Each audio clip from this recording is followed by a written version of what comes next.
Hello all, ഏവർക്കും പുതിയ ഒരു വീഡിയോയിലേക്ക് സ്വാഗതം. ഞാനിന്ന് ചർച്ച ചെയ്യുന്നത് ദ കാനോണൈസേഷൻ എന്ന് പറയുന്ന ജോൺ ഡെന്നയുടെ ഒരു പോയമാണ്. നമുക്കറിയാം, ജോൺ ഡെന്നെ എന്ന് പറയുന്നത് ഒരു മെറ്റാഫിസിക്കൽ പോയറ്റാണ്. ഒരു കാനോണൈസേഷൻ എന്ന് പറയുന്ന ഈ ഒരു പോയം 1633 ഇത് പബ്ലിഷ് ചെയ്തത്. ഓരോന്നിലും ഓരോ സ്റ്റാൻസയിലും 9 ലൈൻസാണ് അടങ്ങുന്നത്. ഈ ഒരു പോയം ലവ് ബേസ്ഡ് ആയിട്ടുള്ള ഒരു പോയമാണ്. പേര് വെളിപ്പെടുത്താത്ത ഒരാളോട് പോയിട്ട് ലവിനെ കുറിച്ച് ഇങ്ങനെ സംസാരിക്കുകയാണ്. ഈ പോയം റൈറ്റർ തൻ്റെ ലവറായ ആനി മോറിന് വേണ്ടി എഴുതിയതാണ്. ഇതിൽ പറയുന്നത് പ്രണയം പുണ്യകരമായ ഒരു കാര്യമാണ് എന്നാണ് ഇതിൽ മെയിനായിട്ട് പറയുന്നത്. പിന്നെ പോയറ്റ് ഈ ഒരു പ്രണയത്തെ ഈച്ചകളോടും, അതായത് ഫ്ലൈസ്, അല്ലെങ്കിൽ ക്യാൻഡിലിനോടും അതല്ലെങ്കിൽ ഫീനിക്സ് പക്ഷിയോടും കമ്പയർ ചെയ്യുകയാണ് ചെയ്യുന്നത്. പിന്നെ പോയിട്ട് പറയാണ്, നെഗറ്റീവ് പറയുന്ന ആൾക്കാരോട് പറയുക, നിങ്ങളൊന്നും മിണ്ടാതിരിക്കുക. അങ്ങനെ മിണ്ടാതിരിക്കാൻ പോയിട്ട് അവരോട് ആവശ്യപ്പെടുകയാണ്.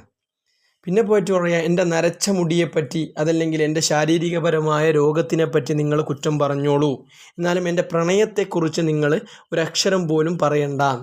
ചുരുക്കി പറഞ്ഞാൽ ഒരക്ഷരം പോലും ഉരിയാടണ്ട.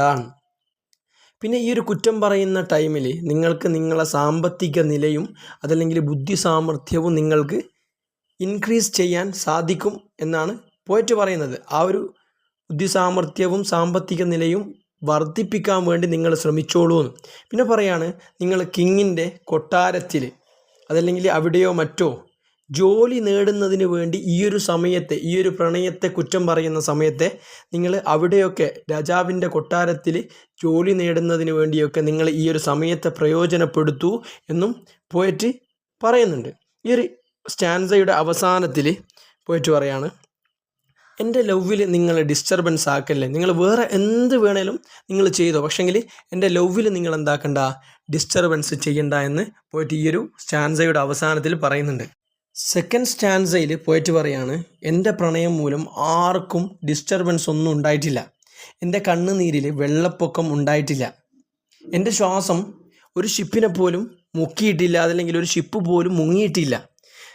എൻ്റെ ഫെയർ ഓഫ് ലവ് കൊണ്ട് ഉണ്ടാകുന്ന ചൂടുണ്ടല്ലോ, എൻ്റെ ഞരമ്പുകളിൽ മാത്രമേ ബാധിച്ചിട്ടുള്ളൂ.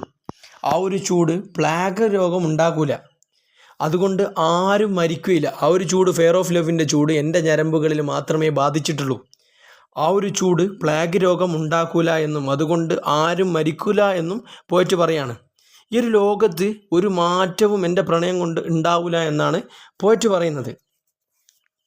പിന്നെ മൂന്നാമത്തെ സ്റ്റാൻസയിൽ പോയിട്ട് പറയാണ്, എന്നെയും എൻ്റെ ബിലോവിഡിനെയും ഇഷ്ടമുള്ള പേര് നിങ്ങൾക്ക് വിളിക്കാം.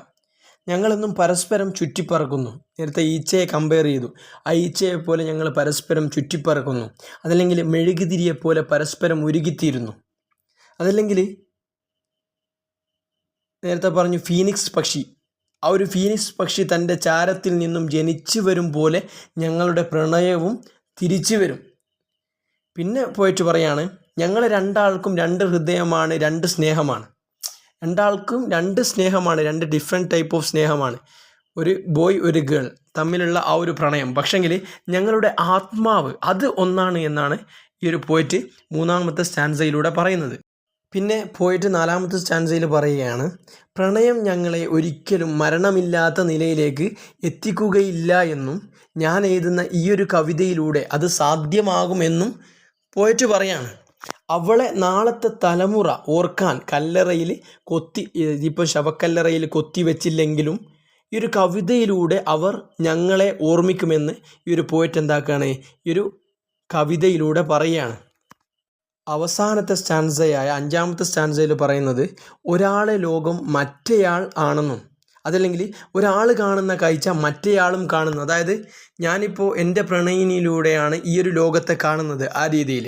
അതുകൊണ്ട് കവി സൂചിപ്പിക്കുകയാണെന്ത്, ലവേഴ്സിന് ഒരു ആത്മാവാണ്. രണ്ട് ഹൃദയങ്ങളാണെങ്കിലും അതല്ലെങ്കിൽ രണ്ട് ഭാഗത്തും രണ്ട് ടൈപ്പ് ഓഫ് സ്നേഹങ്ങളാണെങ്കിലും അവരുടെ ഹൃദയങ്ങൾ ഒന്നാണ് എന്ന് ഈ ഒരു അവസാനത്തെ സ്റ്റാൻസയിലൂടെ കവി സൂചിപ്പിക്കുകയാണ്. ഇത്രയും പറഞ്ഞുകൊണ്ട് ഈ ഒരു പാഠഭാഗം ഞാൻ അവസാനിപ്പിക്കുകയാണ്.